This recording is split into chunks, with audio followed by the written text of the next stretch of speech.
Grandma Eloise had strictly forbidden everyone in the family from going into the attic of her old farmhouse. She insisted that the ceiling door was far too heavy, and that someone would throw out their back, get a splinter, or smash their fingers if they tried to lift it. She was so adamant about it, that her children and grandchildren never went further than the first or second step before she appeared around the doorway, wooden spoon in hand. Emily and Garrett Newsom learned to fear their grandma's wooden spoon shortly after their 5th birthday. The twins had been playing tag when Emily had ventured up the steps to escape her brother's reach. "Emily," he had whined. "That's not fair. We're not allowed up there." Emily blew a raspberry in his direction and proceeded to climb up the steps. She wasn't afraid of some door. She was 5 now and she was going to prove that she was just as brave as any grown-up. As she made her way closer to the door, her brother's whining increased to teary-eyed, blubbering threats to tell Grandma. She ignored him. When she reached her hand up to feel the surface of the door, she was shocked to realize that it was cold. Much colder than it had been outside on that mild Halloween day. Before she could think about it further, she went down crying from the sting of a wooden spoon smacking her backside. Grandma had been furious and lectured the twins for 30 minutes about how that part of the house was dangerous and off-limits before putting them both in time-out. It was one of the twins' first memories of their grandmother, and the only time they ever saw her truly angry.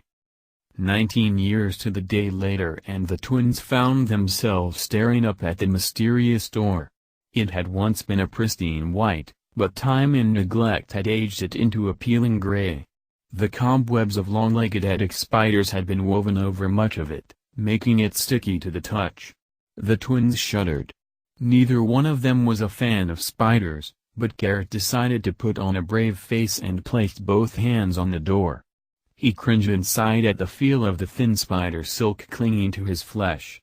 Under the webbing the door was surprisingly cold and smooth, despite the peeling paint. He braced himself to push up against gravity and the weight of the door and found that it barely weighed more than 20 pounds. Grandma had been full of it when she said it was heavy. That, or maybe that gym membership was finally paying off. With these he lifted the door and let it fall to the other side of its hinges. The door landed with a bang and a plume of dust rose into the air. Garrett poked his head into the dusty cavity and breathed in frigid air. "I don't know about this," he moaned to his sister. He had never been a fan of anything Halloween, horror, or macabre, and going through his dead grandma's forbidden attic looking for old pictures for her funeral on Halloween night seemed right up his no-pally. "What's the matter?" she sneered. "Afraid Grandma's ghost is still guarding the attic with that stupid wooden spoon?" She nudged her brother, urging him to get out of her way. She had never been afraid of the creepy and otherworldly. She had even joined a séance or two in college in the hopes of having some sort of otherworldly experience.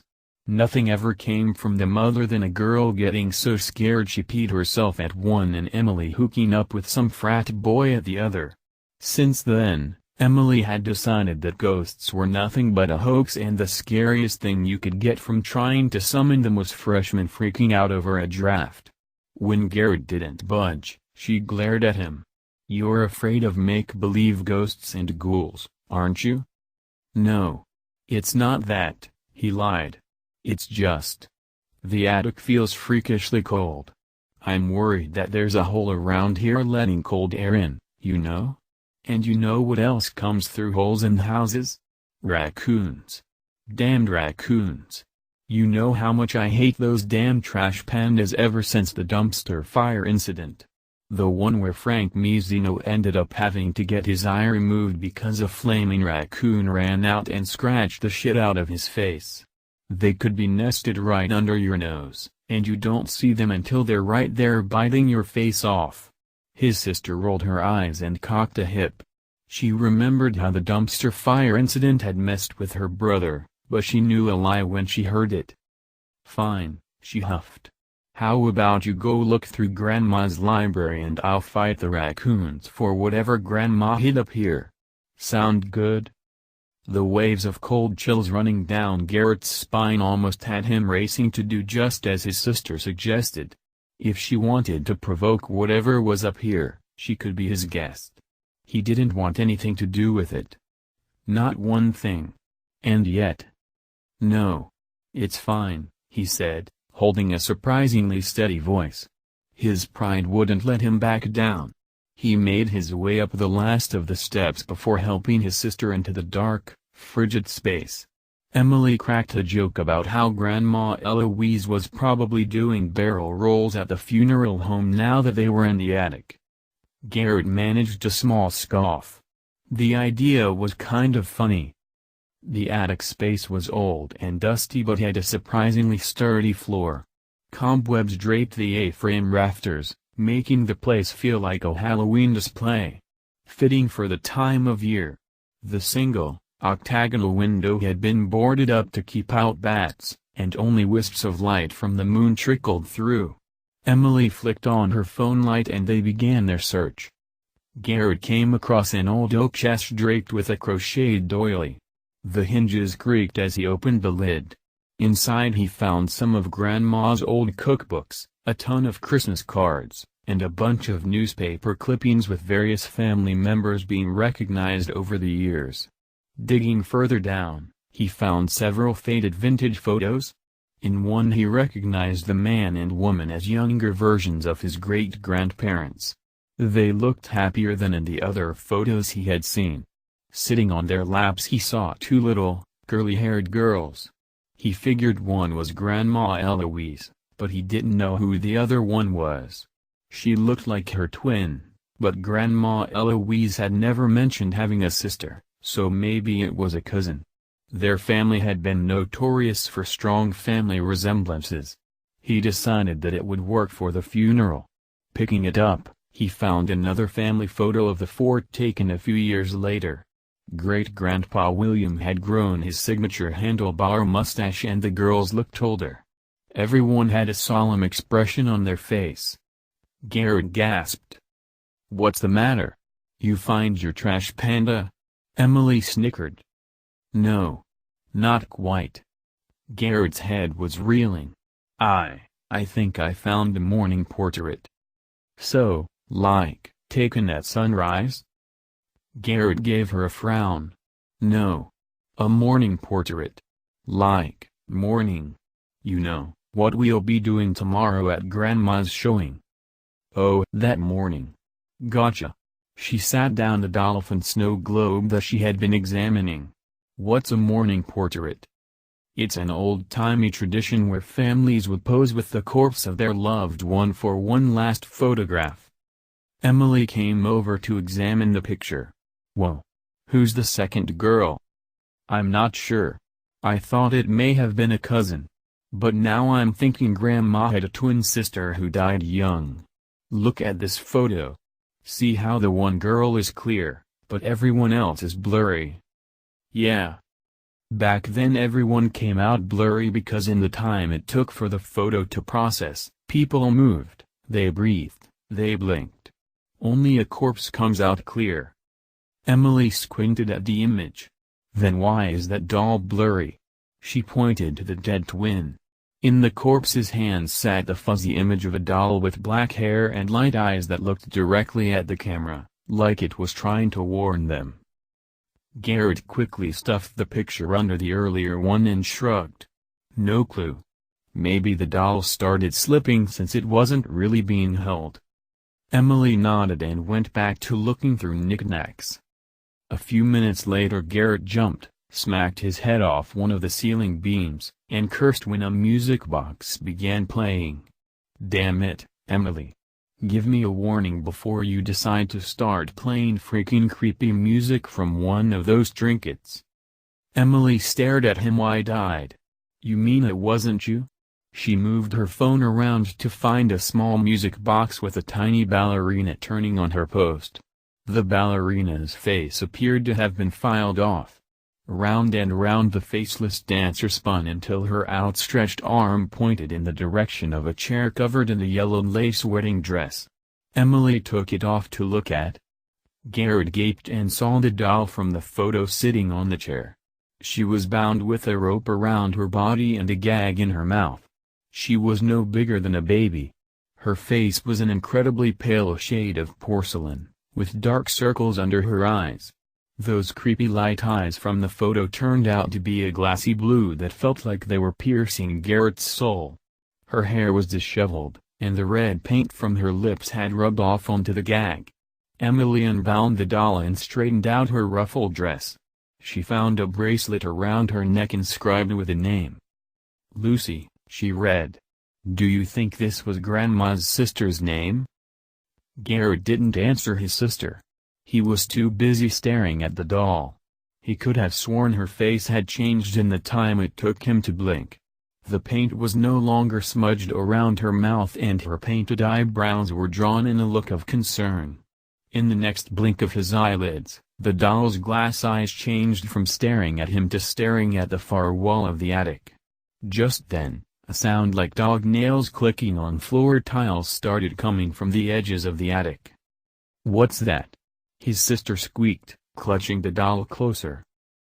Garrett's mouth was dry. Dread welled up in his gut as the air in the attic dropped low enough that he could see his breath. No, wait. He was holding his breath, wasn't he? The floor door slammed shut. Garrett looked back at the doll to see her staring at him again.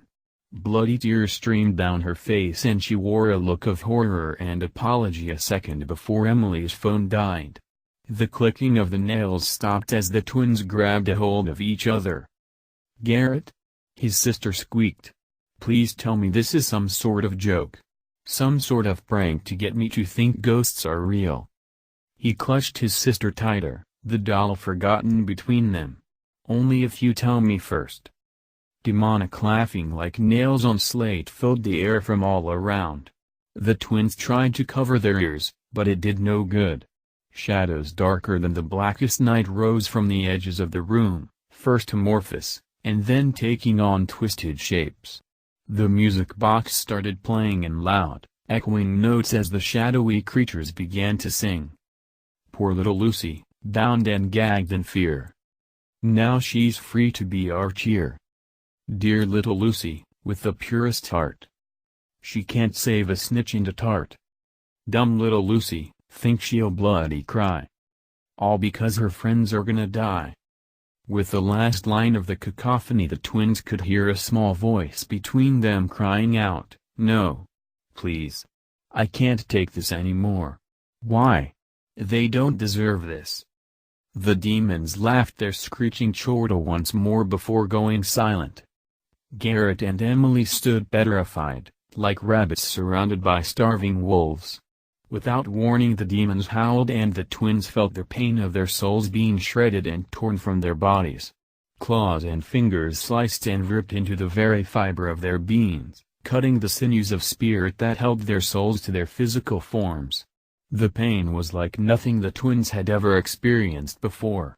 The twins screamed and writhed, desperately trying to free themselves of the demons' grips, but it couldn't be helped. Lucy slid to the ground and watched through blood-stained eyes as her best friend's family members died the same horrible death she had. To any normal onlooker, they would just see two people standing motionless with wide-eyed expressions on their faces until their bodies collapsed. But Lucy could sense it all. Every piece of their souls being ripped and gnawed on. Every twist of pain as another sinew was cut. Every scream of the twins' souls.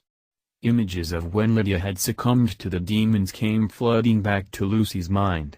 How they had almost snatched Eloise, too. It was too much, but all Lucy could do was sit there and cry her bloody tears as the demons screamed in delight. Their teeth glistened and dripped with black saliva as they devoured the last of Emily and Garrett, each demon taking turns taunting their favorite dolly. Poor little Lucy, always there to see how cruel we demons are to sinners such as thee. Stupid little Lucy, when whilst thou see that this is the fate of all sinners. Defeated little Lucy, might we lap up some of your tears? The demons continued to laugh and jeer late into the night before leaving little Lucy to grieve surrounded by the corpses of Emily and Garrett Newsom. 2 days later the cops dragged the bodies of the twins from their late grandmother's attic. Nothing seemed amiss. It was like they had just dropped dead. This would make all the headlines for at least the next month. Not much happened in the town of Raleigh,sburg, and a double homicide on Halloween was the biggest news since the dumpster fire incident several years back. Officers Elroy and Mack had been first on the scene for that incident and were now finding themselves on the scene of this one. They checked the house one last time that night before heading out. It was getting late and Officer Mack's wife would be mad if he missed dinner because of work again. She had been hormonal with the pregnancy and he didn't want to rock that boat tonight. Officer Elroy was just as willing to head out as he was. Something about the old house set her nerves on edge. Walking through the kitchen they heard a music box begin playing in the living room. Officer Elroy drew her gun with Officer Mack behind her. There hadn't been any of the forensics team left in the house, they were sure of it. Perhaps some punk with a camera came in to try to get a shot of the crime scene and bumped a music box. They rounded the corner and crept into the living room.